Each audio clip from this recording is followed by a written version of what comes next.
So ito, natapos ko natin maimpake. Semi 30. Saka itong good, dalawang 2.5. Isang 2.5, 2.7 plus 11 good. And saka 9 na RR. Still sumulong ng 1 kilo ang ating harvest.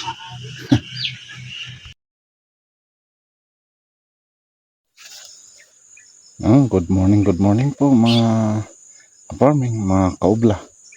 Good morning po sa inyo. Shout out po sa inyo. So ito po yung ating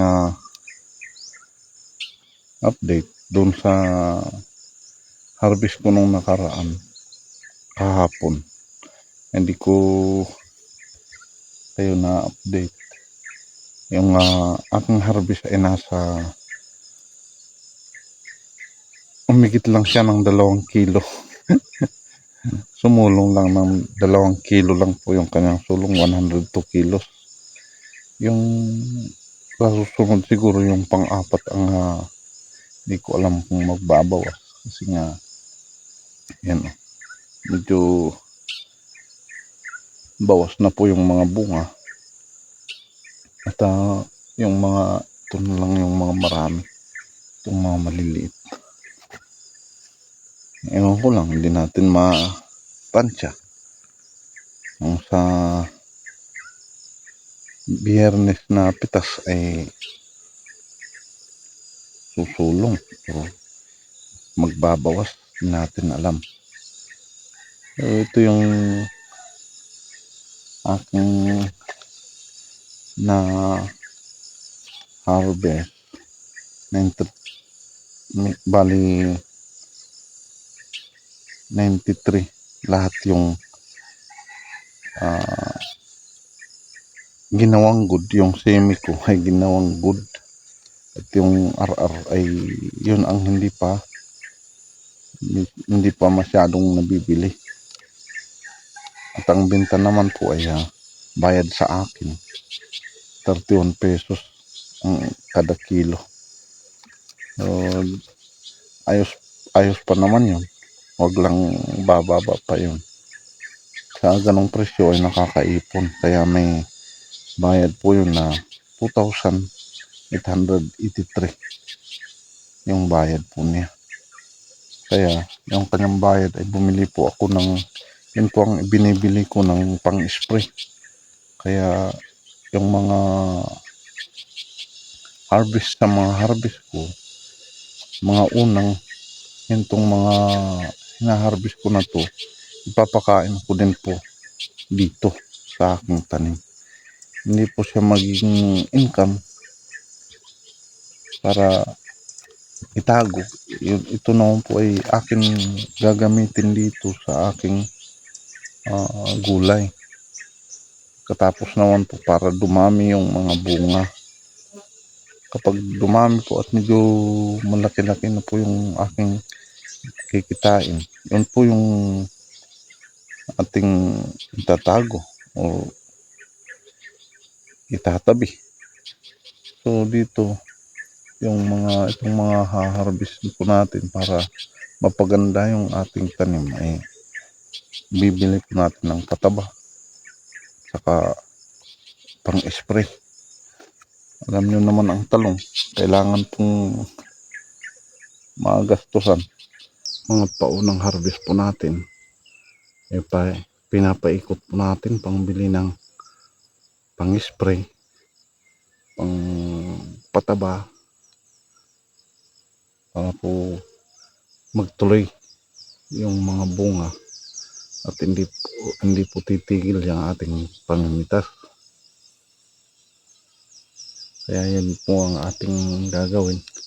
Paikutin lang po muna natin ng unang bentahan po natin.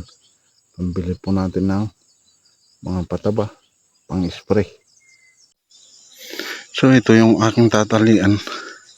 Ayan, tumba na sa daan. Dapat talian natin para po makompress siya dyan. Ayan. Di ba? Ayos yung daanan po natin. hindi natin nasasag yung talong. Pwede po natin grass cutteran yung mga damo. Ayan, mga damong yan. Para grass cutter na po ang ating gagamitin. So ayun, ayos na pagtingnan ang natalian. Yan o, kitang kita yung mga bunga doon sa dulo. Kitang kita natin pag mamimitas, nakikita. Ayan o, tulad niyan. Oh, hindi kita agad. Yun, mamaya ay grass cutter ko din po ito. Ayan, hindi, at least ayos. Ayos na. Ayos na, ayos.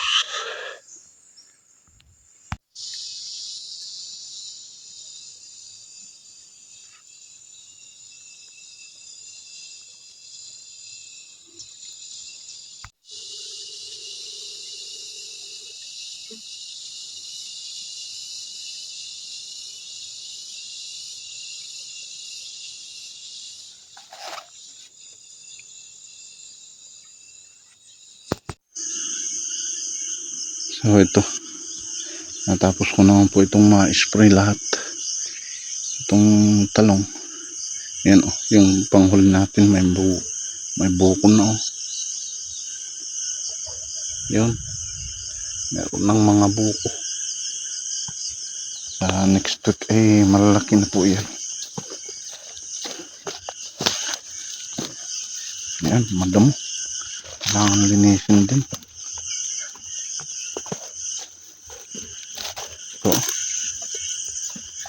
yan, meron na. Kaya kailangan po nating isprayin. Lahat po yan. Ayan o. Basa yung mga dahon. Ayan, may fungicide na. Lagyan po natin siya ng fungicide. So, ito yung gawa po natin na pag-spray.